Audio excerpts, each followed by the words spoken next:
Hello, good morning.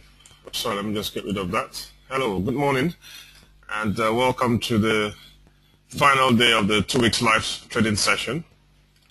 We're going to be rounding up the 2 weeks today,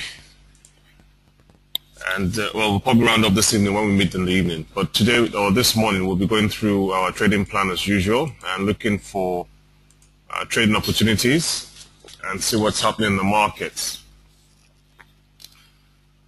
So today is Friday, the 11th of July, and when we look at the economic calendar, which I'll bring up now, we know that there's a report of medium importance due out today at 7 a.m. GMT plus 1. At 7 a.m. GMT plus 1, we have the Euro-German Consumer Price Index. Although it's written a report of medium importance, for anything to do with consumer price index or consumer prices, it's a report that could affect the markets. But it's due out of Germany.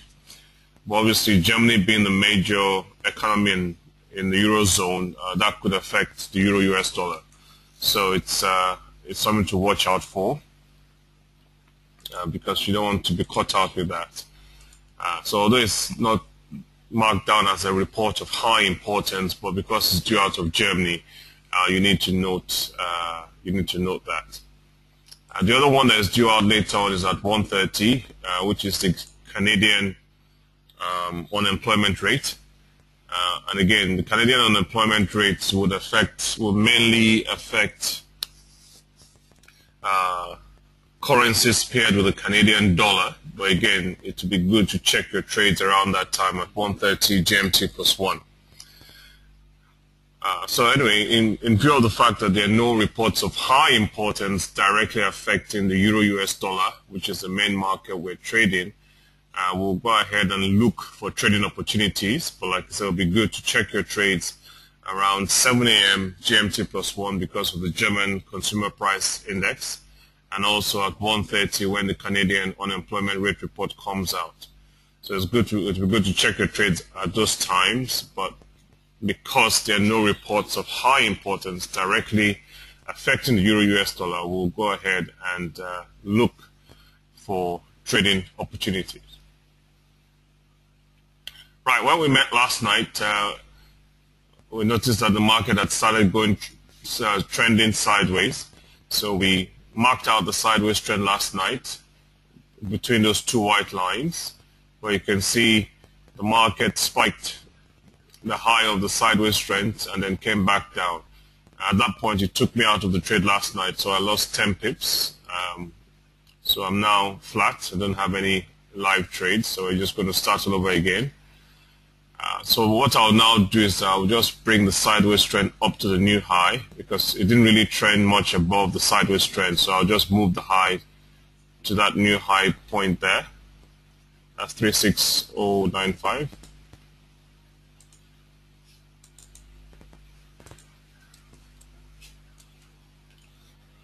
So that's just the new high of the sideways trend.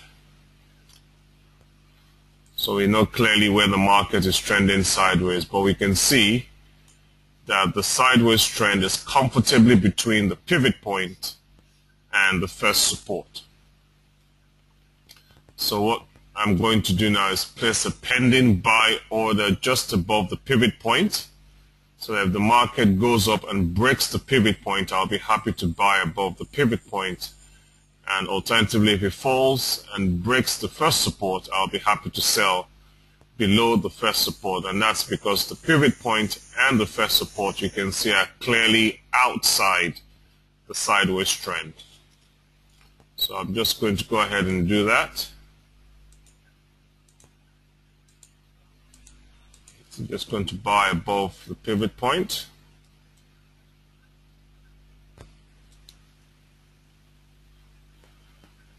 And stop loss would be 1.3598, and my take profit will be 60 pips above 3678. Okay, so that's the buy order. So I've got a pending buy order just above the pivot point to buy with a 20 pips stop loss, 60 pips profit limit. And we'll do the same for the sell. So I'm going to sell just below the first support.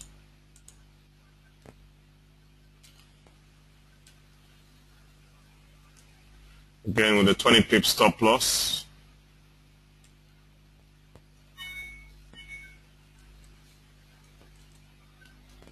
And a 60 pips profit limit, so that'll be 60 pips below.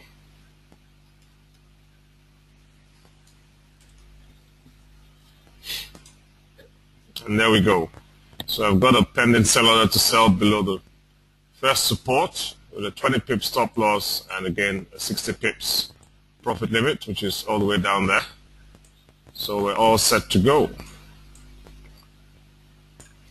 So that's the plan for today. Like I said, the market is currently trending sideways. So we've marked out the sideways trend, which is comfortably between the pivot point and the first support. I've got a pending buy order just above the pivot point and a pending sell order just below the first support. Like I said, it will be good to check your trades at 7 a.m. GMT +1 when the German Consumer Price Index report is released, just to see what happens. And also again at 1:30 GMT +1 when the Canadian unemployment report is announced. But we'll meet again at 12 noon. And of course, if there are any changes, as usual, before we meet at 12 noon, I'll send you all out an email. Okay, any questions? If you have any questions, do click the hand button or send your questions through the question box. Let's see, there's a question here. Can we look at pound Canadian dollar? Yeah, we can look at it, but obviously I don't trade pound Canadian dollar, so I don't have the pivot points drawn up for pound Canadian dollar. But let me just bring that up just to see what it looks like. But yeah, unfortunately I don't have the pivot points drawn up for pound Canadian dollar, which I don't trade. I'll just have a quick look at the market. Let's look for pound Canadian dollar.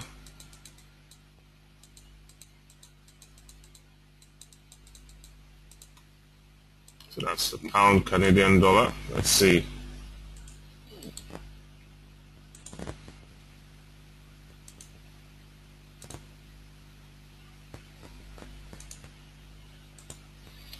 So that's the pound Canadian dollar.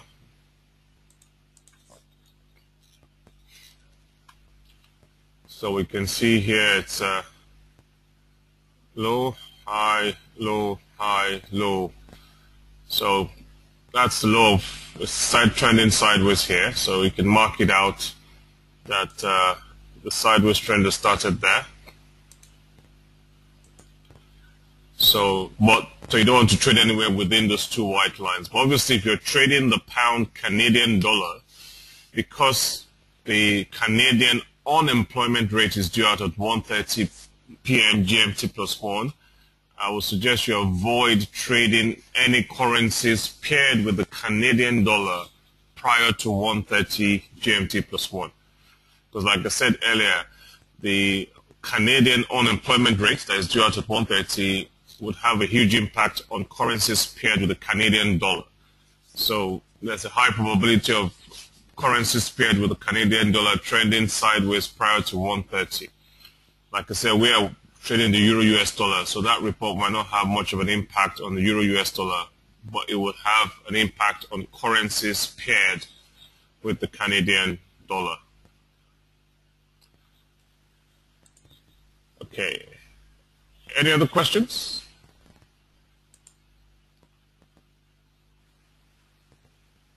Okay, good. So if there are no more questions, I wish you all a good morning. Enjoy your breakfast, and we'll meet again at 12 midday. And like I say, if there are any changes in the meantime, I'll send you all out an email. So take care, and speak later.